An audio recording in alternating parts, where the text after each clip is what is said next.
ओम गुरुवे नमः। प्यारे हरि भक्तों, आज जो मैं विषय ले रहा हूँ ये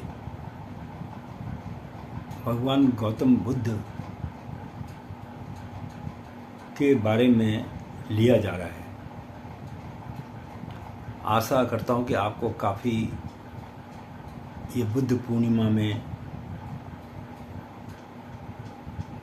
क्या महत्वता है, गौतम बुद्ध की, बुद्ध को क्यों विशेषता दी गई है, उसके विषय में मैं थोड़ा सा प्रकाश डालूंगा। आशा करता हूँ कि आप इसे बड़े ध्यानपूर्वक सुनेंगे और यह ज्ञान जो है स्वयं भी लीजिए और अपने बच्चों को भी दीजिए। और इसमें बहुत ही बारीक और महीन तरीके से मैं अपने विचार प्रकट करूंगा। सबसे पहले तो यह है कि गौतम बुद्ध कौन थे जिन्हें लोग इतना मानते हैं। कहा यह जाता है कि गौतम बुद्ध एक महान आध्यात्मिक शिक्षक और जिन्होंने बौद्ध धर्म की स्थापना की,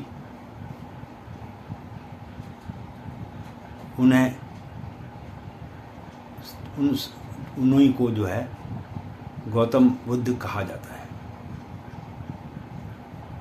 इनका जन्म जो है 563 ईसा पूर्व हुआ था और गौतम बुद्ध जहाँ पैदा हुए थे उस जगह का नाम लुम्बिनी था, जो अभी नेपाल में है। इनका बचपन का नाम जो था सिद्धार्थ था। बाद में फिर इनका नाम जो है गौतम पड़ गया, तो गौतम ऋषि हो गए। और इनके पिता शुद्धोधन थे, जो एक राजा थे, और इनकी माता रानी माया थी, जो इनके जन्म के 7 दिन के बाद जिनकी मृत्यु हो गई।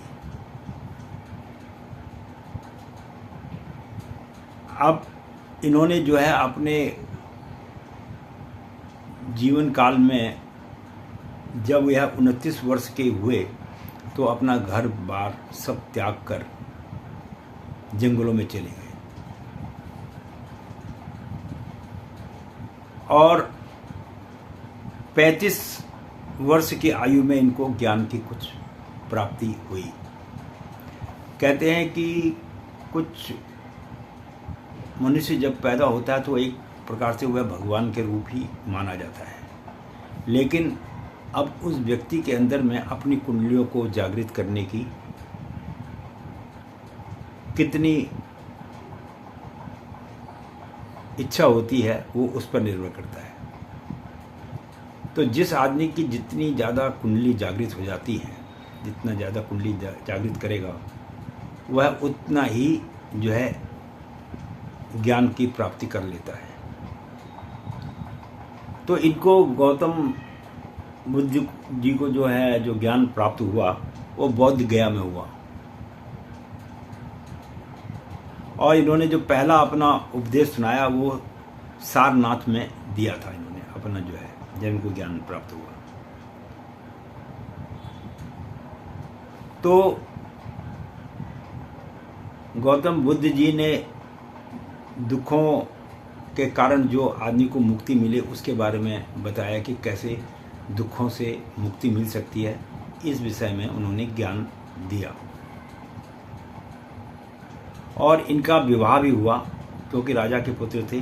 तो यशोधरा नाम की कन्या थी जिसके साथ इनका विवाह हुआ और इनका एक पुत्र भी हुआ जिसका नाम राहुल था, जो बाद में जाके बौद्ध भिक्षु ही बन गया। पिता के साथ जाके उसको भी बौद्ध भिक्षु बना दिया। इस प्रकार भगवान गौतम बुद्ध ने जो है अपनी वाणी के द्वारा लोगों को उनके दुख के निवारण का कई कारण बताई। तो सांसारिक सुखों और समस्याओं से कैसे मुक्ति मिले इसकी खोज की। बड़ वृक्ष के नीचे बैठकर और इसके अलावा जो है इनका जो देहांत हुआ वह 80 वर्ष के आसपास में इनका देहांत भी हो गया था। तो ये चाहते थे कि पारिवारिक मोह माया को त्याग कर जब ये जंगल में चले गए तब इनके दिमाग में आया कि घर में बैठ कर जो है मैं प्रभु का स्मरण नहीं कर सकता हूँ। यहाँ तो दुनिया भर के दुख जंजाल में मनुष्य लिपटा हुआ है, तो इसकी मुक्ति के लिए तो इसकी खोज करनी बहुत जरूरी है। अब सबसे बड़ी बात यह है, गौतम बुद्ध का जो जन्म भी वैशाख पूर्णिमा के दिन हुआ, ज्ञान प्राप्ति भी वैशाख पूर्णिमा को हुआ, और इनके मोक्ष की जो प्राप्ति हुई वो भी वैशाख पूर्णिमा के दिन ही हुई। इसीलिए जो है इस दिन का विशेष महत्व है। और गौतम बुद्ध के अनुसार जो उन्होंने अपने तप के द्वारा बड़ वृक्ष से ज्ञान प्राप्त किया, तो उन्होंने उसमें एक ही बात कही। अब लोग कहते हैं कि भगवान है या नहीं है, तो इस विषय में उन्होंने केवल एक ही बात की, जो भगवान को मानता है उसके लिए इस पृथ्वी पर भगवान है, और जो भगवान को नहीं मानता है उसके लिए इस पृथ्वी पर भगवान नहीं है। मैं इसका निष्कर्ष यही निकला है कि कहते हैं ना, मानो तो देवता न मानो तो पत्थर, तो वही गौतम बुद्ध ने जो है हमको सीख दी।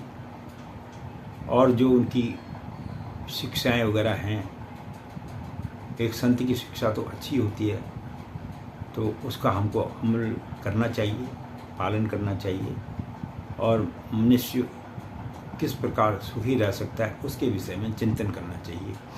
यही भगवान गौतम बुद्ध की जो है शिक्षाएं थी। अपना भी भला करो, देश का भी भला करो, संसार का भी भला करो। धन्यवाद। मैं पंडित गिरीश तिवारी इसी के साथ अपनी वाणी को विश्राम देता हूँ। आशा करता हूँ वीडियो अच्छी लगे तो शेयर जरूर करना। धन्यवाद। आगे लाइक के लिए नहीं